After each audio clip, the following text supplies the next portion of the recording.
भाषा जी, आपका बहुत बहुत स्वागत है हमारे बातचीत के मंच पर। जी, नमस्कार। ये हमारे लिए बड़ी खुशी की बात है कि आज आपने अपने व्यस्त समय में से थोड़ा सा समय निकाल कर मुझे दिया है। मैं आपके बारे में जानता हूँ उतना मैं अभी बता दे रहा हूँ, फिर आपसे बात आगे अपने बारे में और थोड़ा डिटेल बताइएगा। मैं तो वैसे आपके बारे में बहुत कुछ जानता हूँ, लेकिन फिलहाल जो आप प्रोफेशनल है वो मैं आपको बता रहा हूँ। आपने अपना कैरियर जर्नलिज्म से शुरू किया था और आउटलुक पत्रिका में भी आपने काम किया, और आपकी एक किताब जो है वो काफी चर्चित हुई थी और उसको बहुत सराहा भी गया था। अदृश्य भारत करके आपने एक किताब लिखी थी जो मैला ढोने वालों की व्यथा है आंकड़ों के साथ। बाद में फिर आपने आउटलुक छोड़ दिया। अभी हम बात करेंगे कि आउटलुक छोड़ करके आपने कुछ सोचा ही होगा बड़ा। आप एक पब्लिकेशन भी आप कर रही हैं, गुलमोहर किताब के नाम से पब्लिशिंग हाउस है आपका, और अच्छी अच्छी किताबें इसमें आपने प्रकाशित की हैं। जैसे अजय सिंह की कविता का संकलन आपने किया, फिर राणा आयूब की जो किताब है गुजरात फाइल्स, उसका हिंदी रूपांतरण हुआ, और फिर राजेश कुमार का नाटक है तफ्तीश, और उसके बाद शायर ओम प्रकाश नदीम की गजलों का संग्रह आपने प्रकाशित किया। तो मतलब प्रकाशन के क्षेत्र में भी आपने उत्कृष्ट किताबों को ही प्रकाशित करने का बीड़ा उठाया हुआ है। इसके अलावा आप संस्कृति कर्मी हैं, आप सामाजिक सरोकारों से जुड़ी हुई हैं, हमेशा वंचित लोगों के लिए, आम जनता के लिए आप हमेशा आवाज उठाती रहती हैं और काम भी करती हैं उसके लिए। इधर करीब 10-11 साल से आप न्यूज क्लिक एक मतलब न्यूज वेबसाइट, उसकी न्यूज पोर्टल हम कह सकते हैं, और उसको लेकर आप काफी व्यस्त हैं और काफी सक्रिय हैं। इतना तो मैं आपके बारे में जानता हूं और मैंने अपने दोस्तों को बता दिया। अब आप बताइए थोड़ा अपने बारे में। जितना आपने बताया अरविंद जी काफ़ी है। मूलतः मैं खुद को एक पत्रकार के तौर पर, एक लेखक के तौर पर, डॉक्यूमेंट्री फिल्म मेकर के तौर पर, और निश्चित तौर पे जो गुलमोहर प्रकाशन शुरू हुआ है उससे जोड़कर खुद को देखती हूँ। और बुनियादी तौर पे कई अखबारों में अलग अलग जगहों पे काम करते हुए इन दिनों, जैसा आपने बताया कि जो न्यूज़ क्लिक एक वेब पोर्टल है उसके साथ मैं जुड़ी हुई हूँ पिछले 2 सालों से करीब, और वहाँ पे अलग अलग मुद्दों पे काम करती हूँ। एक मेरा प्रोग्राम है जो मुझे बहुत अजीज़ है, वो है खोज खबर, ग्राउंड रिपोर्ट्स और बाकी अलग अलग काम है। और उससे एक बिल्कुल डिफरेंट मीडियम जो है लिखने के, कुछ एक मेरा कॉलम भी है बात बोलेगी, लेकिन ये जो मीडियम है, मेरा जो बुनियादी काम रहा है वो लिखने का रहा है। लेकिन पिछले 1.5-2 साल से मैंने कोशिश की है कि जो ये विजुअल मीडियम है, टीवी का, कैमरे का, तो कैमरा हैंडल कैसे किया जा सके। मुझे फिल्में बनाने का भी, छोटी फिल्में बनाने का शौक रहा है, कोशिश करती रही हूँ डॉक्यूमेंटेशन के लिए। जिस किताब के बारे में आपने जिक्र किया, दृश्य भारत, वो देश की अलग अलग भाषाओं में प्रकाशित है, और उस दौरान भी मैंने एक डॉक्यूमेंट करने के लिए कैमरा खरीदा, और शायद ज़िंदगी में पहली बार उधार लेकर कैमरा खरीदा, लोन पर खरीदा था। तो उससे एक मुझे लगा कि ये बहुत ज़रूरी है कि आवाज़, जिन लोगों की आवाज़ नहीं सुनाई दे रही है उनकी आवाज़ सुनाई देनी चाहिए, उनकी आवाज़ को दस्तावेजीकरण किया जाना चाहिए। और बीच में पी साईनाथ जो हैं, उनका उन्होंने जो एक वेबसाइट शुरू की है, people's archive of rural India, उससे भी मैं जुड़ी रही और उसके बीच में भी काम करती रही। मैं उस पर भी मुद्दा यही था, मेला ढोने वालों की जो जिंदगियां हैं वो खुद अपनी बताएं और उनकी कहानियां डॉक्यूमेंट करना। उसे शॉर्ट फॉर्म में परी कहते हैं, people's archive of rural India. तो बुनियादी तौर पे यही कामकाज करीब 96 से मेन स्ट्रीम जर्नलिज्म ज्वाइन किया, तब से ये काम कर रही हूँ मैं। जी। आप मेन स्ट्रीम जर्नलिज्म जब आप मतलब मेन स्ट्रीम का मतलब जब आप पहले एक आउटलुक वगैरह में थी तो आउटलुक में तो ठीक चल रहा था, फिर अचानक आपके दिमाग में क्या बात आई कि आपने आउटलुक छोड़ करके और इंडिपेंडेंट काम करना शुरू किया? आउटलुक छोड़ा, उसके बाद कुछ दिन तक उस समय संपादक वहाँ नीलाभ मिश्र थे, और उसके बाद नीलाभ जी के साथ एक दूसरे ढंग की एक वेवलेंथ पर अंडरस्टैंडिंग थी। जिन मुद्दों को मैं लेकर काम करना चाहती थी, जिस तरह से रिपोर्ट करना चाहती थी, वो थोड़ा सा एक मौका, और आउटलुक ने बहुत सिखाया भी, एक स्पेस, एक मंच दिया। उससे पहले मैं नवभारत टाइम्स में बहुत लंबे समय तक रही, यहाँ दिल्ली में। उस दौरान मैंने कला संस्कृति पे जो रिपोर्टिंग हो सकती है, साइंस रिपोर्टिंग जो हो सकती है, वो सीखा। लेकिन फिर धीरे धीरे आउटलुक में जिस तरह से एक स्वरूप उसका बदला, उसके बाद अपने मन लायक, क्योंकि पत्रकारिता इसलिए भी मैं आई थी, उससे पहले मैं पढ़ाने का काम करती थी जब मैं लखनऊ में थी। जैसे आप जानते हैं, मैं लखनऊ की रहने वाली हूँ। वो मूलतः पत्रकारिता की कोई मैंने पढ़ाई नहीं की। मेरी पढ़ाई अर्थशास्त्र में रही, मैंने कानून पढ़ा और फिर कुछ समय तक पढ़ाया वहाँ लखनऊ में। तो बुनियादी तौर पे, क्योंकि लिखना कुछ मुद्दों पर, कुछ चीज़ों से जो हमारा एक मतलब मेरी जो एक जो इन्वॉल्वमेंट था, उसे हम कैसे लिख पाएँ, पढ़ पाएँ, यही मुख्य मकसद बना था मेरा पत्रकारिता में आने का। फिर वहाँ पे वो स्पेस थोड़ा सा कम लगने लगा। फिर कुछ समय के लिए जब नेशनल हेराल्ड निकला, हालांकि काफ़ी ब्रेक के बाद मैंने ज्वाइन किया। उस समय मैं कोशिश कर रही थी कि अपनी फिल्म मैं पूरी कर लूँ। जब आउटलुक छोड़ा तो फ्रीलांस कर रही थी, और पी साईनाथ के साथ, जैसा मैंने जिक्र किया, people's archive of rural India, इसके लिए मैं काम कर रही थी आउटलुक से छोड़ने के बाद। तो वो एक स्पेस जो एक चाहिए था, जिन मुद्दों पे लिखना है और जिन मुद्दों पे हमें जाना है। और सबसे ज़रूरी बात, जो एक संकट मुझे लग रहा था, जो इस समय बहुत बढ़ गया है, वह यह था कि आपको ग्राउंड रिपोर्टिंग, आपको लोगों के बीच जाके रिपोर्टिंग करने का, बात करने का, उन चीज़ों को लिखने का मौका लगातार बहुत कम होता जा रहा है। आपको जाना है तो आप अपने पैसे से जाइए, इलेक्शन कवर करना है अपने पैसे से जाइए, नहीं तो लोग सोचेंगे कि कोई राजनीतिक पार्टी, कांग्रेस, बीजेपी या कोई और आपको ले जाए तो आप कवर करें। तो वो एक बहुत उद्वेलित करने वाली चीज़ें रहीं। और अभी तक के मैंने जितना मेरा करियर रहा है पत्रकारिता में, मैंने कोई भी फील्ड विजिट, कोई भी जगह जाना किसी के भी और के खर्चे पे नहीं किया, कि कोई ले जाने वाला हो, पीआर एजेंसी ले जाने वाली हो। और दिल्ली, और ख़ासतौर से देश की राजधानी, पत्रकारों को बहुत कुंद बनाती है, क्योंकि यहाँ पर जो डेटा है, जो जानकारी है, जो आंकड़े हैं, वो इतने ज़्यादा हैं। आप मेज पर बैठिए, आपको यहाँ से खबर, वहाँ से खबर, सारे लोग आपको खबर, आंकड़े, सब कुछ मुहैया करा देंगे। वे कभी नहीं चाहेंगे कि हम खुद जाके खबर जुटाएं। तो एक जो अधपकी, आधी पकी या एक दिशा में जाने वाली खबरों का एक अंबार होता है, वो एक बहुत बड़ी मृग मरीचिका है दिल्ली जैसे राजधानी में। यहाँ पर क्योंकि सबके अपने अपने वेस्टेड इंटरेस्ट हैं। एक कोयले के पक्ष में आपके पास खबर आएगी, एक कोयले के विरोध में आपके पास खबर आएगी। माइनिंग के लोग खबरें देंगे, वेदांता के लोग आपको ट्रिप्स पे ले जाएंगे। तो ये जो है अंतहीन सिलसिला है, जहाँ पर बहुत मुश्किल हो जाता है पत्रकार के लिए, क्योंकि संस्थान आपके ऊपर खर्च नहीं करना चाहता। और हिंदी में सबसे बड़ा संकट ये है कि पत्रकार के ऊपर, रिपोर्टर के ऊपर संस्थान न्यूनतम खर्च करता है।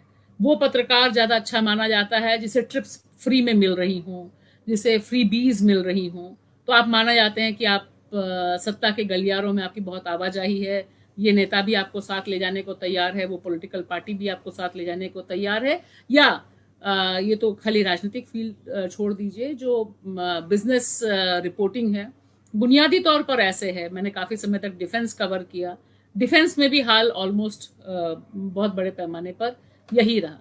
तो जब ये स्पेस या ये चीज़ें कम होने लगी, जिस मकसद से जो मुझे बांधे हुए थी, और जिसके लिए मुझे लगता था कि मैं पत्रकारिता में कुछ कर सकती हूँ, लिख सकती हूँ, पढ़ सकती हूँ, तब वहाँ पर मैंने आउटलुक छोड़कर यहाँ पर सोचा कि कुछ और खोजा जाए। क्योंकि लिखना है, पढ़ना है, जिन मुद्दों को मैं लिखना चाहती हूँ, चाहे वो मेला ढोने वाले लोग हों, चाहे वो एसिड सर्वाइवर्स हों, या कोई भी किसानों की आत्महत्या पर, और उत्तर भारत में किसानों की आत्महत्या पर बहुत मुश्किल से फेलोशिप लेकर मैंने काम किया 5 राज्यों में। तो मूल दिलचस्पी ये थी कि क्या भारत में हो रहा है, उसको हम कैसे रिपोर्ट कर पाएँ। नई दुनिया में जब मैंने नौकरी की आउटलुक के बाद, वहाँ पर भी एक उस समय बहुत एक मुझे बहुत पसंद का काम करने को मिला, जो मेरी बहुत करीब था मेरे दिल के, और वो काम था परमाणु पर काम करने का। तो देश के जितने परमाणु संयंत्र जहाँ-जहाँ हैं, उसके आसपास वहाँ मैं गई। उस समय अगर आपको याद होगा, भारत और अमेरिका के बीच में समझौता हो रहा था, परमाणु समझौते पे हस्ताक्षर हो रहा था। तो उस दौरान मैंने वहाँ जाकर उन इलाकों में क्या स्थिति है, किस तरह से रेडिएशन की स्थिति है, किस तरह से लोग रह रहे हैं, डिस्प्लेसमेंट है, और वो सारी साइंस और सारी चीज़ें समझने की कोशिश की। और वो जो सारी मेरी रिपोर्ट थी, वो बिल्कुल ठीक उस समय छप रही थी नई दुनिया में, मास्टर हेड में, जिस समय मनमोहन सिंह सरकार अमेरिका के साथ परमाणु समझौता कर रही थी। तो ये सारे जो स्पेस हमें चाहिए बतौर लेखक, बतौर पत्रकार और बतौर भारतीय नागरिक, कि हमने जो सच दिखा, हमें महसूस हो रहा है, हम देख रहे हैं, उसे हम रिपोर्ट कर पाएँ, नहीं कर पाएँ, वो मुझे लगता है कि हिंदी में बहुत कम है। और पत्रकारों पर खर्च करना, पत्रकारों को एक बेस मुहैया कराना, एक सपोर्ट स्ट्रक्चर मुहैया कराना बहुत ही कम, धीरे-धीरे इतने सालों में मैं पा रही हूँ कि एक तरह से हो गया। तो शायद इसीलिए मैंने धीरे-धीरे अपना जो मीडियम है वह भी बदला, क्योंकि आप लिखेंगे तो पहुँचेगा, कब तक पहुँचेगा, कैसे पहुँचेगा, आपकी रिपोर्ट कब छपेगी, नहीं छपेगी, आपके संपादक आपकी जो मुद्दे हैं उनको समझ पाते हैं कि नहीं। जैसे आउटलुक में जब मैंने मेला ढोने वाली प्रथा पर काम किया, पहली रिपोर्ट, ज़िंदगी की पहली खबर रही होगी, जिसके लिए कई महीना इंतज़ार करना पड़ा, क्योंकि सबके दिमाग में ये था कि बहुत ही खराब गंदी तस्वीरें हैं, इनको कौन देखना चाहेगा, कौन पढ़ना चाहेगा, जिसके बारे में मैंने ज़िक्र भी किया दृश्य भारत में। तो ये एक सीखने, समझने, कैसे हम पावर स्ट्रक्चर्स में घूम सकते हैं, स्टोरियाँ कर सकते हैं, बात कर सकते हैं, ये सब इस दौरान सीखा। और इसीलिए शायद थोड़ा-सा अपना मीडियम भी चेंज किया, थोड़ा बदलने की कोशिश की, कि बात तो कहनी है और जो मुद्दे हैं उनको तो उठाना है, चाहे आप कलम से उठाइए, चाहे बोल के उठाइए, और दोनों ही मुझे लगता है आज के दौर में ज़रूरी है।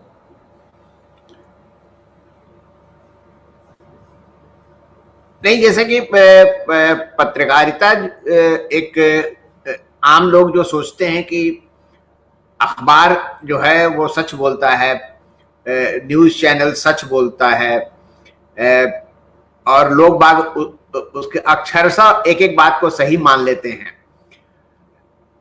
और मतलब अगर कुछ % लोगों को छोड़ दिया जाए जो सोचने समझने वाले हैं, वो तो उस चीज़ों को समझ रहे हैं। ये जो पत्रकारिता का जो ट्रेंड जो है, ये धीरे-धीरे मतलब आप के देखते-देखते ये कितने सालों से इसका जो ये ट्रेंड है वो जनता से दूर होता चला गया। और आप बता रही हैं कि खबरें आ रही हैं इधर से भी उधर से भी, यानी कि वो मटेरियल आपको प्रोवाइड कर रहे हैं कि आपको इन्हीं के इर्द गिर्द आपको बात करनी है, इससे ना उधर जा सकते हैं ना उधर जा सकते हैं। और ग्राउंड रिपोर्ट तो मेरे ख्याल से बड़े बड़े चैनल, बड़े बड़े अखबार वाले, बड़े बड़े पत्रकार तो मेरे ख्याल से ग्राउंड मतलब रिपोर्टिंग तो करते नहीं है। उनको तो जहां से खबरें मिल जाती हैं, चाहे वो कुक्ड हो चाहे फैब्रिकेटेड हो, वो उन्हीं को थोड़ा इधर उधर चेंज करके कर देते हैं। और अगर कहा जाए तो कारपोरेट्स ने इंटेलेक्चुअल्स को भी मतलब एक तरह से अपने पक्ष में खड़ा कर लिया, मतलब खरीद लिया है। खास करके पत्रकारों का एक बड़ा तबका जो है वो जनता की तरफ से आंख मूंद चुका है लगभग। तो आज जो ओवरऑल पत्रकारिता की जो स्थिति है, जो हम लोग देख रहे हैं, आप चूंकि उसके अंदर हैं, आप इसको किस निगाह से देख रही हैं? जी, देखिए, जब हम और आप बात कर रहे हैं, इस समय देश में कोरोना संकट है, लॉकडाउन के दौरान जो हाल रहा वो आपने देखा। और मेरे ख्याल से जिस तरह से लोकतंत्र के सारे खंबे बिल्कुल ताश के पत्तों की तरह अपनी क्रेडिबिलिटी को गिरा दिए, उसमें ही एक खंबा हमारा मीडिया का रहा, जो हमें दिखाई दे रहा है कि मीडिया में जिस तरह का एक क्षय आया, जिस मतलब क्षय पहले से चल रहा है, ऐसा नहीं कि अचानक ही कोरोना काल या लॉकडाउन में या पिछले 3-4 महीनों में दिखाई दिया, लेकिन इस दौरान जो दिखाई दिया वो एक टेस्ट केस है। जैसे जुडिशरी में जो हो रहा है, जुडिशरी में जो हुआ वो एक टेस्ट केस है, अपोजिशन की जो स्थिति है वो एक टेस्ट केस है। इससे हम ये जान सकते हैं कि हमारे यहाँ जो डेमोक्रेसी है, डेमोक्रेसी जिन धारणों पे, जिन कारकों पे टिकी हुई है, उसका क्या हाल है। वैसा ही एक कारक, एक बहुत अहम चीज मीडिया है। तो आप पाएंगे कि इस दौरान जिस तरह से मीडिया ने काम किया वो बहुत ही डराने वाला है। और ख़ास तौर से जिसे हम मुख्य धारा का मीडिया कहते हैं, जो हमारे टीवी चैनल्स हैं, टीवी न्यूज़ चैनल्स हैं, बड़े बड़े अखबार हैं, वे इन दोनों का जो पूरा का पूरा रवैया रहा, अगर आप देखिए लॉकडाउन से पहले जिस तरह से प्रधानमंत्री नरेंद्र मोदी तमाम अखबारों और टीवी चैनलों के बड़े बड़े संपादकों और मालिकों को बुलाकर एक मीटिंग करते हैं, एक तरह का एक कंसेंसस, एक तरह की सहमति बनती है उस मीटिंग में कि कोरोना को लेकर, लॉकडाउन को लेकर हम पॉजिटिव खबरें करेंगे, सकारात्मक खबरें करेंगे। तो और इसके बारे में सब लोग खुद ही ट्वीट कर रहे हैं कि हमने प्रधानमंत्री को ये कहा कि ऐसे पॉजिटिव खबरें आनी चाहिए, ऐसे पॉजिटिव खबरें आएंगी। अब आप आलम देखिए कि लॉकडाउन से पहले ही, कोरोना का जो पूरा संकट है उससे पहले ही, अगर जिनके हाथ में पावर है, जो मीडिया संस्थान चला रहे हैं, जो संपादक हैं, जो बड़े बड़े टॉप शॉट्स हैं मीडिया के, अगर वो सरकार से सीधे प्रधानमंत्री से ये कमिटमेंट दे देते हैं, ये कह देते हैं कि जी हम तो जिस तरह से पॉजिटिव खबरें चलाएंगे। अब आप ये विडंबना देखिए, और उसके बाद का आप अखबार देखिए, उसके बाद के आप टीवी चैनल्स देखिए, वो सारी पॉजिटिव खबरें ये हो जाती हैं कि जो सरकार चाहती है, जो संस्थान चाहता है, जो सत्ता प्रतिष्ठान चाहता है, सिर्फ उतना ही नहीं, उससे भी 4 कदम आगे बढ़कर मीडिया संस्थानों ने एक तरफा खबरें चलाई। सिर्फ एक तरफा ही खबरें नहीं, तमाम भ्रामक खबरें चलाई।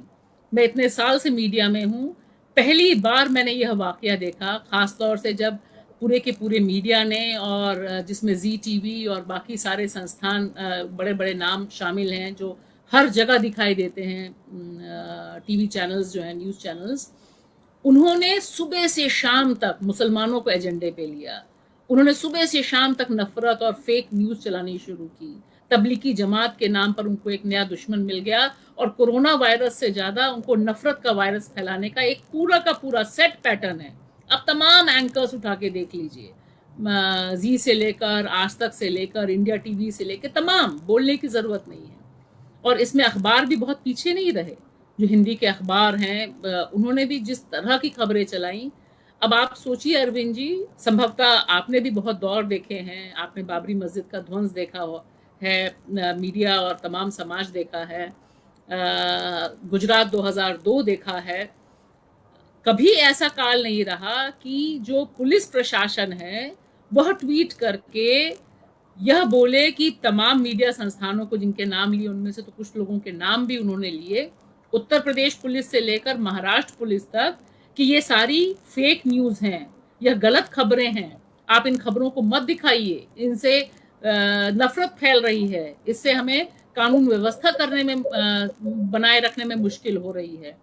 और वे बाकायदा ऑल्ट न्यूज़ जैसी जो एक वेबसाइट है, जो प्रतीक सिन्हा चलाते हैं मुंबई में, जिनका काम ही है फेक न्यूज़ को पकड़ना और उसके बारे में पर्दाफाश करना, उसको ट्वीट कर रहे थे।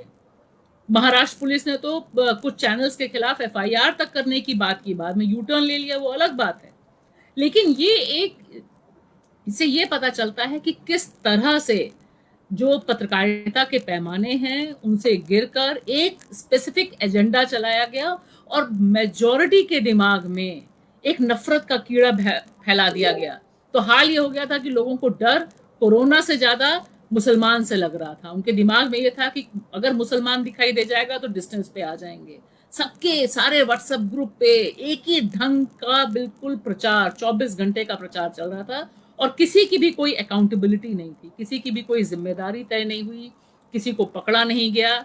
जबकि आज जब हम बात कर रहे हैं तब 22 से अधिक पत्रकारों के ऊपर एफआईआर्स हैं। सिद्धार्थ वरदराजन के ऊपर एफआईआर है, विनोद दुआ के ऊपर एफआईआर है, स्क्रोल की जो एडिटर हैं सुप्रिया, उनके ऊपर एफआईआर है। और ये सारी एफआईआर उन पत्रकारों पर है जो सच दिखाना चाह रहे थे, जो सच दिखाने की कोशिश कर रहे थे अपनी खबरों के जरिए। तो दोनों चीजें हमें दिखाई देती हैं आज के दौर में कि एक तरफ तो एक मीडिया है जो बिल्कुल दूसरे ढंग से नफरत फैला रहा है, कभी चीन का बायकॉट कर रहा है, चीनी कंपनियों से लेकर पैसा लेकर प्रचार करके ये दिखा रहा है कि चीन के सामान का बायकॉट करिए आप। टीवी चैनल पहुंच जा रहे हैं लोग, उनके लिए अपने टीवी फेंक रहे हैं, मोबाइल फेंक रहे हैं, जला रहे हैं। तो एक तो ये है। दूसरी तरफ अरविंद जी, जो अच्छी बात मुझे लगती है कि दिल्ली सहित तमाम जगहों पे, छोटी छोटी जगहों पे, चाहे वो सूरत हो, पीलीभीत हो, बनारस हो, हर जगह जो पत्रकार हैं और खास तौर से जो युवा पत्रकार हैं जिनके नाम लोग बहुत कम लेते हैं, जिनकी खबरें बहुत कम तक पहुंचती हैं, वो लोग जोखिम लेकर सच को जिंदा रखने की कोशिश कर रहे हैं। तो ये एक बिल्कुल दोनों चीजें बिल्कुल ऐसे दिखाई देती है जैसे एक दुनिया ये मीडिया की और एक दुनिया ये मीडिया की। तो ये तो कोरोना काल में जो हुआ है उसने हमारे पूरे के पूरे सिस्टम को बेपर्द किया है कि आप कितने बेशर्म हो सकते हैं, कितने बिके हुए हो सकते हैं, किस तरह से किसी भी मुद्दे पे आप नफरत फैला सकते हैं, जनता को बरगला सकते हैं और जनता के मुद्दों को बिल्कुल दरकिनार कर सकते हैं। आपने देखा, आप मेरठ में हैं, मैं दिल्ली में हूँ।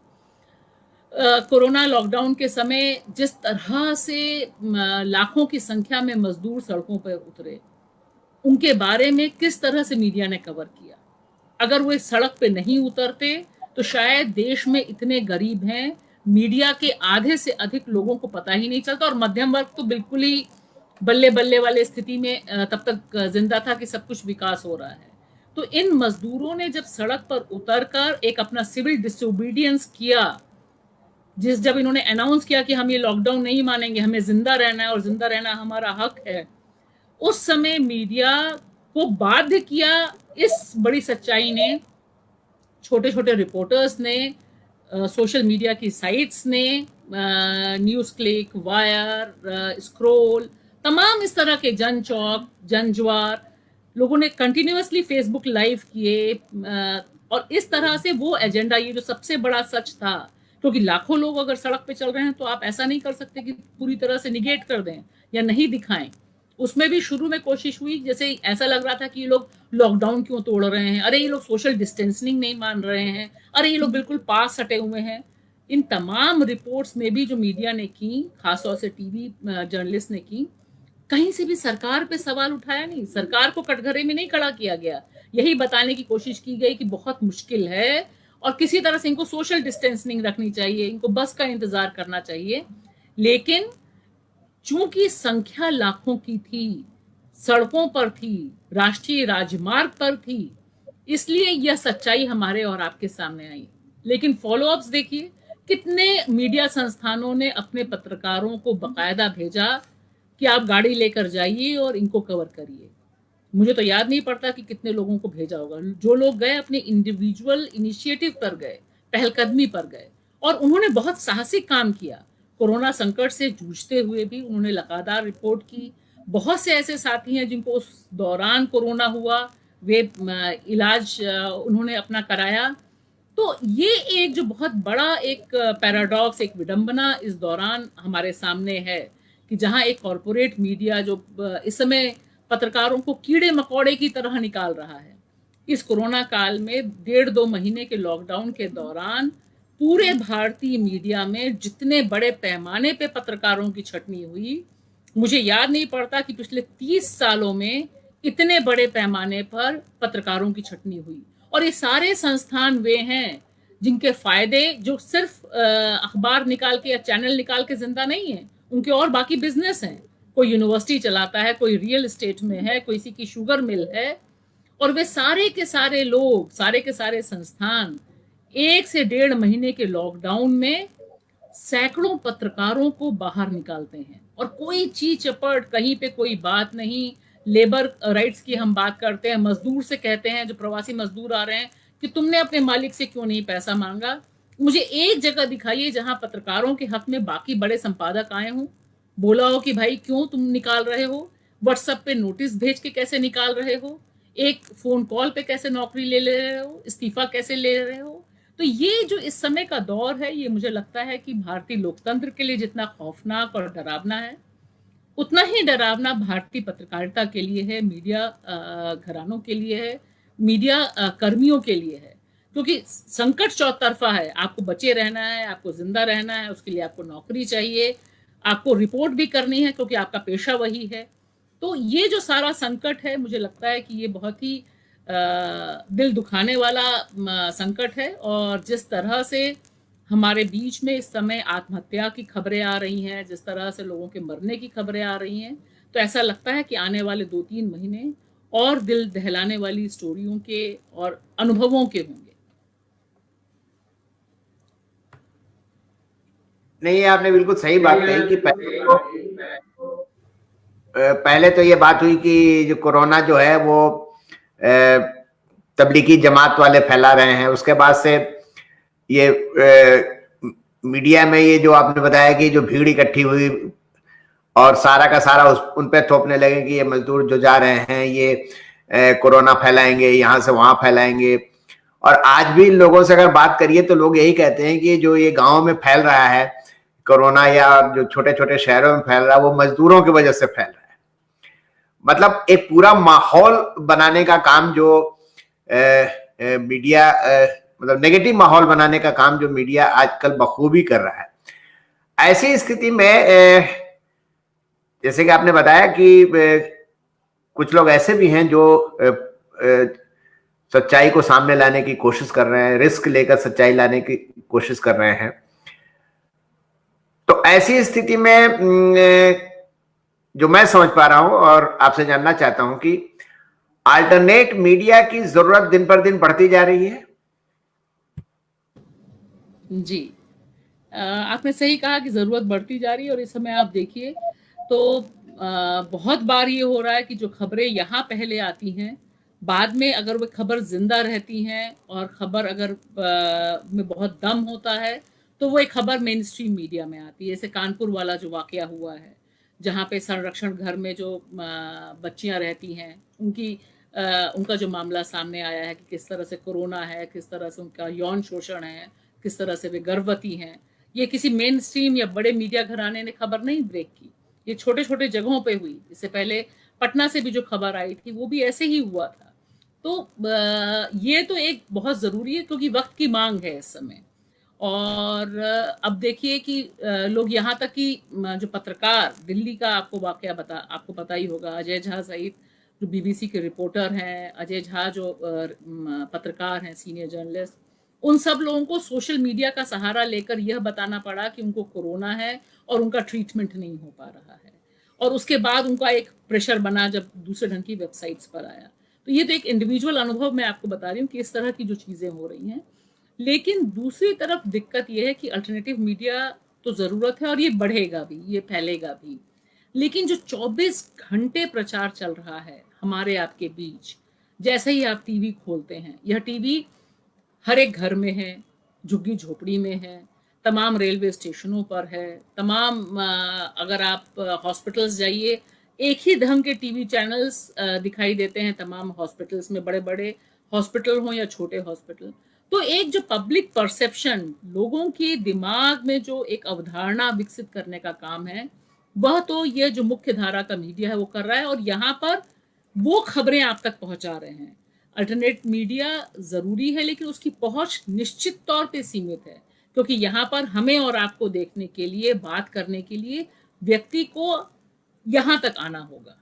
यहाँ जब वो आएंगे, फेसबुक देखेंगे, तब वो देख पाएंगे कि क्या बात हो रही है। जब वो वेबसाइट्स पे जाएंगे, तब वो देख पाएंगे कि क्या खबरें आ रही हैं। तो मुझे लगता है कि दोनों पर ही काम करना बेहद ज़रूरी है। जो लोग मेन स्ट्रीम मीडिया में जहाँ कहीं भी हैं, और हर जगह लोगों का बना रहना, काम करना ज़रूरी है। और साथ ही साथ मुझे लगता है कि एक जो अल्टरनेट मीडिया बहुत मजबूत हुआ है, इसका एक प्रेशर बनाना बहुत जरूरी है कि जो सच है वो इतना तगड़ा हो जाए, चाहे वो बनारस में मुसहर बच्चे घास खा रहे हैं वाली खबर हो, या जो स्क्रोल की खबर है कि प्रधानमंत्री ने जिस गांव को गोद लिया वहां पर दलित महिला का क्या स्थिति है, या फिर अभी जो मैं गई थी लखनऊ, कि लखनऊ में, लखनऊ शहर में जो एक इलाका है वहां किस तरह से दलितों के जूतों की माला पहनाई गई, जिसे पूरी तरह से मीडिया ने नकारा, कहीं से कोई खबर नहीं आई जबकि लखनऊ की खबर थी। और इस तरह की अनगिनत खबरें हमारे सामने चारों तरफ हैं। तो मुझे लगता है ये बहुत जरूरी है कि हमारे पास जितना भी स्पेस है, जो भी जगह है, उसे हम सबसे ज्यादा भरपूर उसका इस्तेमाल करें, ज्यादा से ज्यादा लोगों तक पहुंचाने की कोशिश करें, छोटी पुस्तकों के रूप में, मीडिया की रिपोर्ट्स के रूप में, ताकि अभी एक दिमाग में उनके बैठाने की कोशिश है कि सच यही है। तो उसका काउंटर नैरेटिव, क्योंकि अपोजिशन इतना इस समय बैंकरप्ट स्थिति में है, कहीं से भी लीड लेने की स्थिति में नहीं है, कहीं से भी नेतृत्व नहीं दिखाई दे रहा, तो उसमें ये बहुत जरूरी है कि जो लोग भी चाहते हैं लोकतंत्र को बचाना, देश को बचाना, अभिव्यक्ति की आजादी को बचाना, तो हमें जितने भी प्लेटफॉर्म्स मिलें, जो भी जगह है, आप और हम बात कर रहे हैं, तमाम अनगिनत लोग बात कर रहे हैं, और बात हम ज्यादा से ज्यादा ऐसे मुद्दों पे करें जो कि वर्तमान का जो यथार्थ है इसे सबके सामने रखता हो, इससे जोड़ता हो। इतनी भयानक बेरोजगारी है, भुखमरी है, ये जो सारी चीजें हैं, हम कितने बड़े पैमाने पे लिख पाए, बोल पाए, शोज कर पाए, और ये एक ब्रॉडर व्यापक एक नेटवर्क के तौर पे हमारा एक उपस्थिति मौजूद हो, ये मुझे लगता है बहुत जरूरी है कि ये एक हमें प्रेशर ग्रुप के तौर पे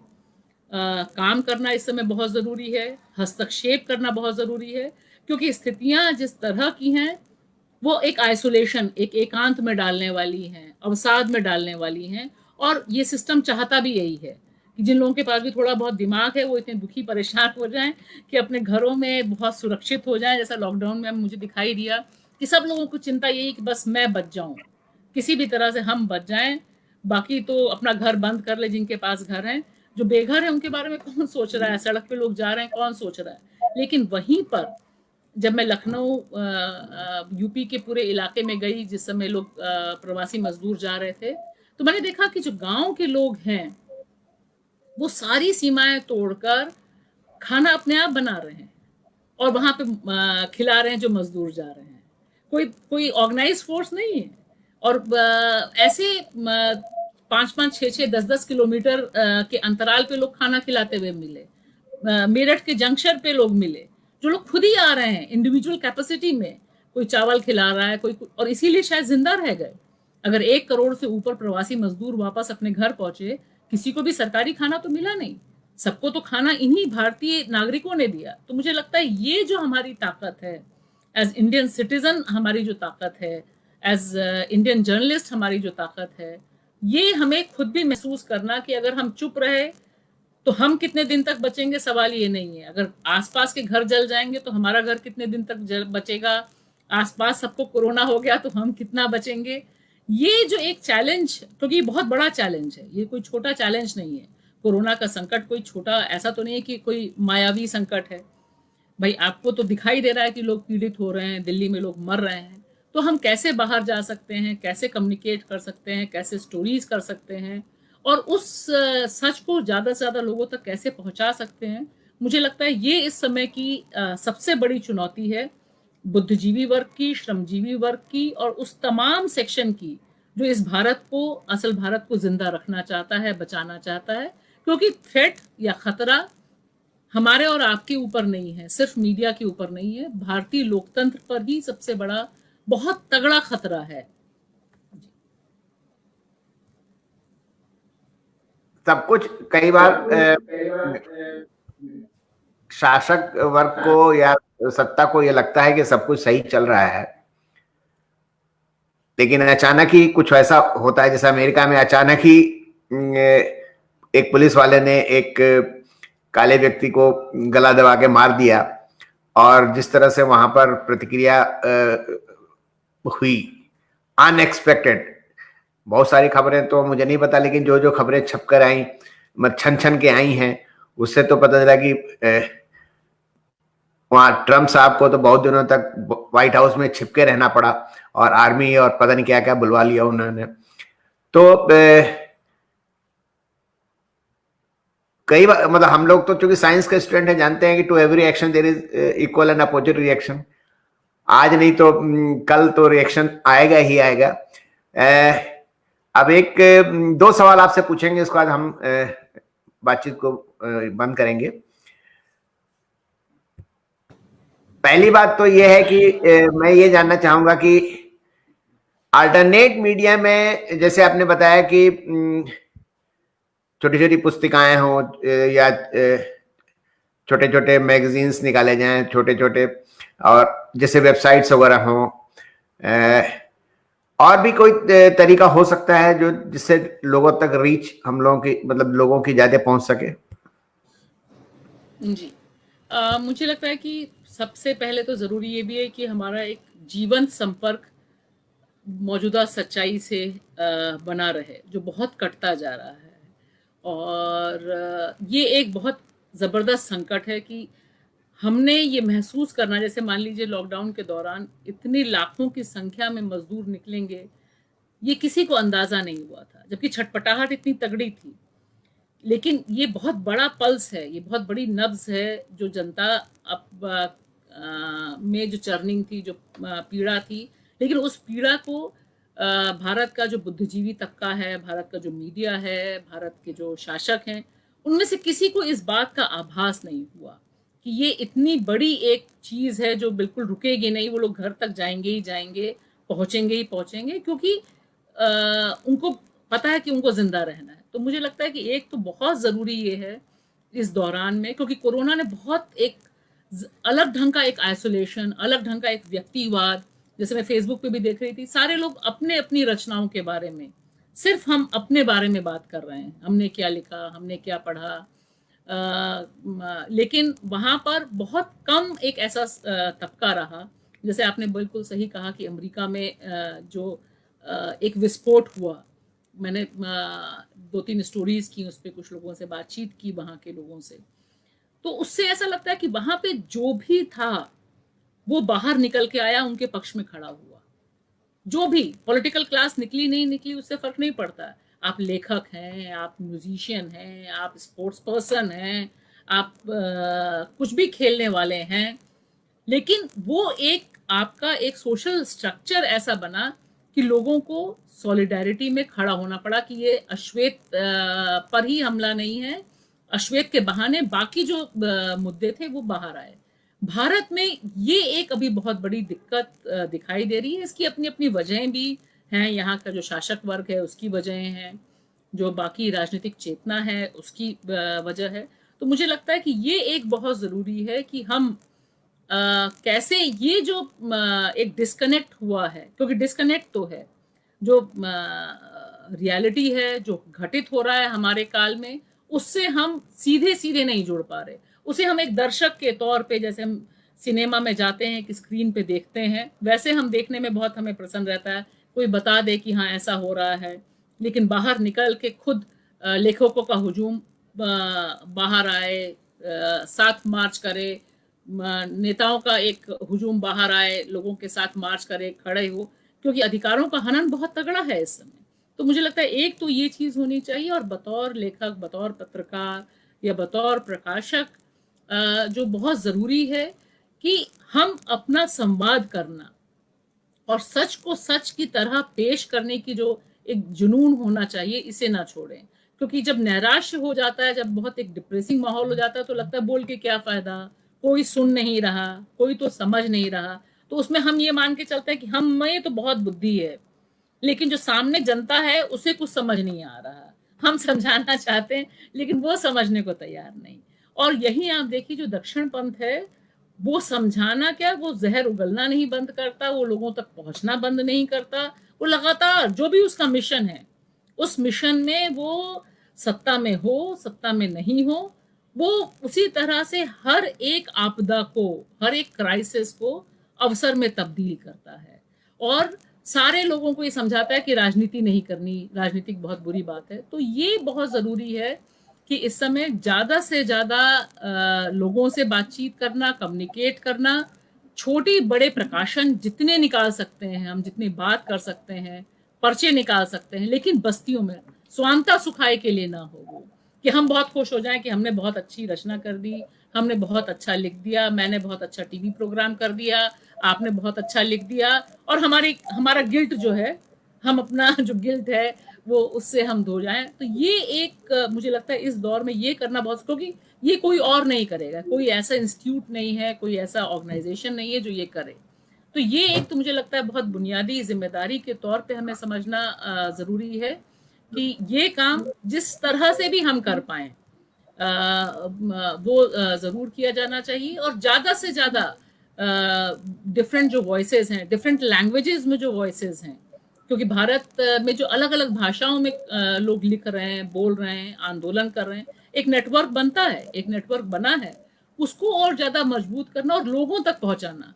क्योंकि हम ये मान लेते हैं कि ये जनता हमारी नहीं सुनेगी, ये जनता हमारी सिर्फ सुनेगी, तो हम क्या करते हैं, जो एक हमारे कंफर्ट जोन है, जो पहले से कन्वर्टेड हैं, हम उन्हीं के बीच बातचीत करते रहते हैं और खुश हो जाते हैं कि हाँ हाँ हमने 100 लोगों से बात कर ली। लेकिन ये 100 लोग तो वही बात करते हैं जो हम कर रहे हैं, लेकिन उन 100 के आगे जाकर उन 500 से संवाद करना, जिनको हमने मान लिया कि वो तो उधर के हैं, तो मुझे लगता है ये बहुत जरूरी है। क्योंकि संकट जिस तरह का बढ़ रहा है, इसने मध्यम वर्ग को भी बहुत जबरदस्त ढंग से हिलाया है। पढ़ने लिखने वाले जो हिस्सा है उसकी आजीविका पे बहुत तगड़ी चोट लगी है। तो इन तक हम कैसे पहुंच पाएं और अपने कंफर्ट जोन से हम कैसे निकल पाएं, ये इस समय की सबसे बड़ी चुनौती है जो हमें, मुझे लगता है कि उठानी होगी ही होगी। अब एक आखिरी सवाल, आप कवि पिता, कवि माता की बेटी हैं, आप भी कुछ लिखती हैं? थोड़ा बहुत। क्या लेकिन लिखती हैं, मतलब कविताएं? जी, कहानी तो एक ही छपी, उसके बाद दूसरी तीसरी की छपने की नौबत नहीं आई, और समय भी नहीं मिला। बाकी कविताएं बीच में ज़रूर लिखती रहती हूँ मैं, कभी कभी कुछ छपती हैं, लेकिन मैं बहुत अभी अभी उसको लेके बहुत मैं पक्की नहीं हो पाई, क्योंकि बहुत काम उस पर नहीं कर पाई।